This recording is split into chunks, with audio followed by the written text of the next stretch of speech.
प्राप्त होगा। वही नर्मदा जी का जल पिए पूरे जीवन तो उसे शिवलोक प्राप्त होता है। ये नर्मदा जी तो गंगा जी से भी ज्यादा पवित्र मानी गई हैं, और नर्मदा नाम इसलिए पड़ा है क्योंकि ये कभी मरती नहीं है महाराज, है ना। कल्प के अंत में भी इनका अंत नहीं है। मार्कंडेय ऋषि ही इस धरा पर ऐसे संत हैं जिन्होंने कई कल्पों तक, और अभी भी वह अमर हैं, उनकी मृत्यु नहीं हुई। उन्होंने सारी नदियों में सिर्फ और सिर्फ नर्मदा को ही अपनी आंखों से हर कल्प में देखा है। इसलिए नर्मदा नदी को तो ये भगवान शिव, क्योंकि भगवान शिव के शरीर से नर्मदा का जन्म है, इसलिए इनको कहा जाता है रेवा। भगवान की जटा के अग्रभाग में रहने के कारण जटा संकरी भी कहा जाता है, और दक्षिण वाहिनी गंगा भी कहा जाता है इन्हीं नर्मदा मैया को। ये नर्मदा जी का कंकड़ कंकड़ शंकर कहा जाता है। सारे शिवलिंग की प्रतिष्ठा करनी पड़ती है, लेकिन नर्मदा जी के कंकड़ में जो शंकर हैं, जहां से नर्मदा जी बह रही है उस कंकड़ को उठा लिया जाए तो वो शंकर बन जाते हैं।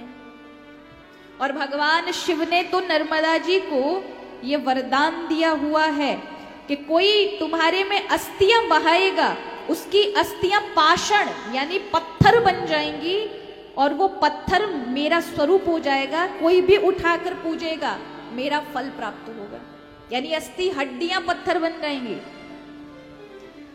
तब वारिगतम चास्ति शिला रूपम भविष्यति, भगवान शिव कह रहे हैं तस्यापर्चन मात्रेणम नर कामान वाप्नुयात्, कि कोई अस्थि बहाएगा वो अस्थियां ही पाषाण बन जाएंगी, पत्थर बन जाएंगे। उन पत्थरों को जो तुम्हारे ऊपर से जल होता हुआ पत्थरों के ऊपर से निकलेगा, वो पत्थर साधारण नहीं है, मेरा रूप हो जाएंगे, जिनको बाणलिंग नर्मदेश्वर कहते हैं।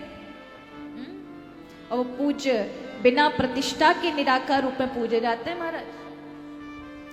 इसलिए माँ रेवा को, नर्मदा जी को बारंबार प्रणाम करें। जिस प्रकार से 3 दिन के अंदर माँ सरस्वती व्यक्ति को पावन कर देती है, पापों से मुक्त कर देती है, यमुना 7 दिन में करती हैं, गंगा जी एक बार में स्नान पान करने से करती है, और नर्मदा जी सिर्फ देखने मात्र से कर देती हैं।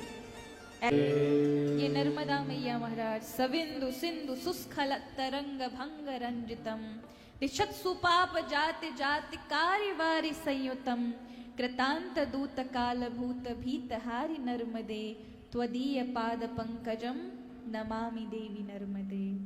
ये माँ भगवान शिव के शरीर के पसीने से उत्पन्न है, और कहीं कहीं तो भगवान की शरीर के अंदर से जल प्रकट हुआ उससे, और कहीं कहीं तुम्हारा अनंत अनंत में हर कल्प में नर्मदा जी का वर्णन आता है, हर पुराण में अलग अलग तरीके से। पर एक बात सामान्य है कि ये कभी मरती नहीं है, भगवान शिव की पुत्री के स्वरूप में विराजमान है, और गंगा से ज्यादा अत्यधिक पवित्र होने के कारण समग्र देवताओं ने इनके तट पर अपना अपना निवास रखा है। इसलिए सबसे ज्यादा इनकी जो परिक्रमा है वो बड़ी ही लंबी है, 1800 किलोमीटर की है। कितने किलोमीटर की है? 1800। पूरा 1 वर्ष लगता है, कई बार लोग, नहीं तो 3-3 साल में लोग पूरा करते हैं। पर आज भी नर्मदा जी के जंगल, नर्मदा जी की परिक्रमा इन भौतिक संसाधनों से थोड़ी दूर होने के कारण आज भी सुरक्षित है, और प्राचीनतम वही जो सतयुग त्रेता युग के जमाने में चीजें होती थी वो आज भी आदिवासियों की तरफ से जब गुजरते हैं नर्मदा जी की परिक्रमा में, तो एक जगह आता है कि जब भील वील आकर सब कुछ लूट लेते हैं, कुछ नहीं रहता, एक वस्त्र भी नहीं। कोई स्त्री होगा उसके साथ तो कुछ नहीं करेंगे, लेकिन पुरुष होगा उनका सब कुछ ले लेंगे, छीन लेंगे। फिर 5 किलोमीटर में फिर सदाव्रत, वहां पर कुछ भंडारे वगैरह सेठों की तरफ से मिलते हैं, वहां फिर से आपको एक नया वस्त्र, यानी पुराने जीवन के आवरणों को हटा करके एक नया आपको शरीर दिया जाए, ये उसका एक रूप वहां पर ये प्रथा है कि आदिवासी उस समय वहां जाकर सब कुछ लूट लेंगे आपको, और फिर 5 किलोमीटर में फिर नया सब कुछ मिल जाता है। लेकिन कोई यदि 1 वर्ष या 3 वर्ष नर्मदा जी की परिक्रमा अपनी पूरे नियम के द्वारा लगा ले, तो नर्मदा जी सिद्ध कर देती हैं व्यक्ति को। मैंने अपने बचपन में जब उस समय उस जगह वहां पर कथाएं करी हैं, ओंकारेश्वर में, होशंगाबाद, हरदा, जहां नर्मदा जी का किनारा है, तो ये मेरे जीवन के अनुभव में मैंने बड़े बड़े तपस्वी साधुओं को परिक्रमा में ही सिद्ध देखा है। हमारी कथा चल रही थी, एक महात्मा जी परिक्रमा कर रहे थे, वो हर गांव गांव में, उनके पास कुछ नहीं था, फक्कड़ है, पर जिस गांव में बैठ जाएं वहां भंडारा लग जाता था। और वो हर एक गांव में 5 दिन निवास करते थे, 5 दिन 20-20 गांव भोजन कर रहे, और कहां से क्या आ रहा है।